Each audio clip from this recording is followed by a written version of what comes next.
Hello दोस्तों, इस प्यार को क्या नाम। दोस्त स्टार प्लस के मोस्ट पॉपुलर शो में आपको दिखाया जाएगा अंजलि जो होती हैं वो अपने लिए साड़ी सेलेक्ट कर रही होती हैं, क्योंकि इन्हें भी अपनी नाती के नामकरण में बैठना होता है। कि तभी निरंजन जो होते हैं वो वहाँ आते हैं। वो कहते हैं कि अच्छा, तुम तो बहुत ज़्यादा खुश हो रही हो, इसका मतलब तुम भी चाहती हो कि इस घर में नामकरण हो। अरे लड़की लड़की हुई है, कोई लड़का नहीं हुआ है, वो भी निरंजन परिवार का वारिस नहीं है, वो भी किसी और परिवार का। इस बेटी के घर मतलब बेटी को बेटी हुई है, ना कि हमारे किसी लड़के को या हमारे घर की बहू को किसी को बेटा हुआ। उधर सोजल जो होती हैं वो वरद से पैसे मांगती हैं मेकअप के लिए। कि जैसे ही वो उनके बैग में देखती हैं वहाँ पर एक नेकलेस रखा रहता है, गोल्ड का सेट।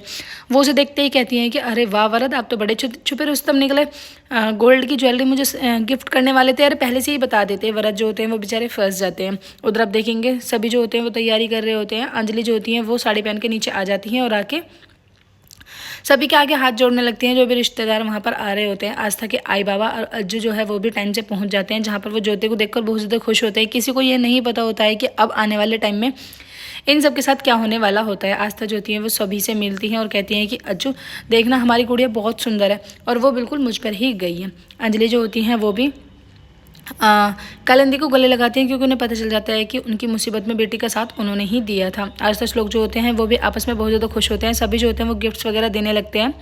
आस्था जो होती है वो चांदी की पायल लेके आती है बच्चे के लिए। वो कहती हैं कि वही ये मतलब मेरी और श्लोक की तरफ से है। कि तभी सोजल जो होती है वो कहती हैं कि सोने के कड़े हैं, ये मेरी तरफ से हैं।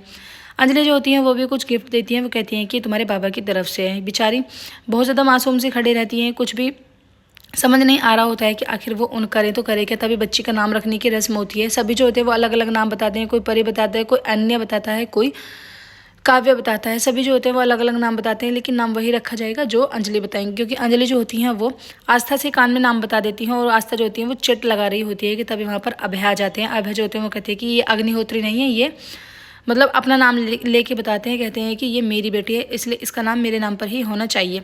अंजलि जो होती हैं वो चुपचाप से खड़े रहती हैं। श्लोक अभय के सामने आके खड़े हो जाते हैं। वो कहते तो कुछ नहीं, कहते हैं कि तुम्हारी इतनी हिम्मत कैसे हुई कि तुम यहाँ पर आ गए इतना सब कुछ होने के बाद भी।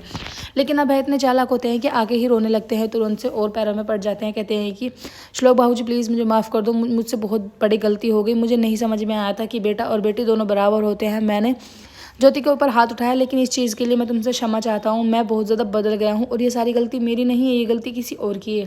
ज्योति जो होती है वो साफ साफ मना कर देती हैं। कहती हैं कि खबरदार, अगर तुम मेरी बच्ची के आगे एक कदम भी और बढ़ाया, मैं तुम्हारे साथ कहीं नहीं जाऊँगी। मैं तुम्हारे साथ जाने से अच्छा तो मैं खुद मर जाऊँगी। तभी वो अंजलि को दोष देने लगती हैं। कहती हैं कि आई तेरी, तू तो बहुत ज़्यादा खुश हो रही होगी ना, हो गई ना तेरी जीत। इससे अच्छा तो तू मुझे जीते जी मार देती, जहर दे देती, लेकिन तुझे अभय को छुड़ाने की क्या ज़रूरत पड़ रही थी। सभी लोग जो होते हैं वो अंजलि को ही दोष दे रहे होते हैं। श्लोक जो होते हैं वो कहते हैं कि अब ऐसा करो, तुम यहाँ से उल्टे पाँव अपने घर वापस निकल जाओ। तभी वो अपनी बुआ को पकड़ के लेके आते हैं। कहते हैं कि मैंने कुछ नहीं किया, सब कुछ जो है गलती इसकी है, यही मुझे भड़काती थी, मुझे समझ नहीं आया, लेकिन अब मुझे पता चल रहा है कि ज्योति की मेरी ज़िंदगी में, मेरी नज़रों में क्या कीमत थी। श्लोक जो होते हैं वो कहते हैं कि कीमत की यहाँ बात नहीं चल रही है। आस्था जो होती है वो कहती है कि खबरदार, अगर तुम हमारी छोटी सी नन्ही परी के सामने एक कदम भी और बढ़ाया तुमने, हम उसे तुम्हारी गंदी परछाई उसके ऊपर नहीं पड़ने देंगे।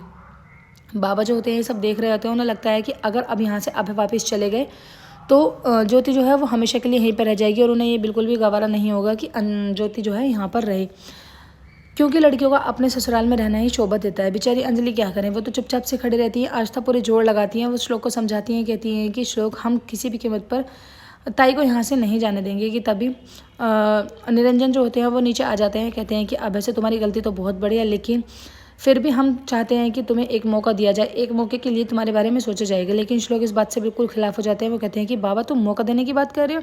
ज्योति जो होती है वो कहते हैं कि किसी को मौका देने की कोई ज़रूरत नहीं है, मैं मर जाऊँगी लेकिन इसके साथ बिल्कुल भी नहीं जाऊँगी। एक बार सुन लो चाहे 1000 बार सुन लो। अभय जो होते हैं वो कहते हैं कि ठीक है, फिलहाल मैं अपने बच्चे को बस एक बार दूर से देखना चाहता हूँ। आस्था जो होती है वो मना कर देती हैं। कहती हैं कि कोई ज़रूरत नहीं है, इतना प्यार उमड़ रहा है अब, आखिर जब कहाँ था वो प्यार, जब ज्योति आई जो है दर दर की ठोकरें खा रही थी। अभय जो होते हैं वो वहाँ से चले जाते हैं, लेकिन श्लोक जो होते हैं वो अपने बाबा के फैसले को अमल करते हैं। बाबा जो होते हैं उनके दिमाग में शक पैदा हो जाता है कि कहीं ऐसा ना हो कि श्लोक मुझसे दूर हो जाए, इस फैसले की वजह से मुझे कुछ ऐसा करना होगा ताकि श्लोक का जो विश्वास मुझ पर बना रहे। अच्छे लगा लाइक करो, चैनल को सब्सक्राइब।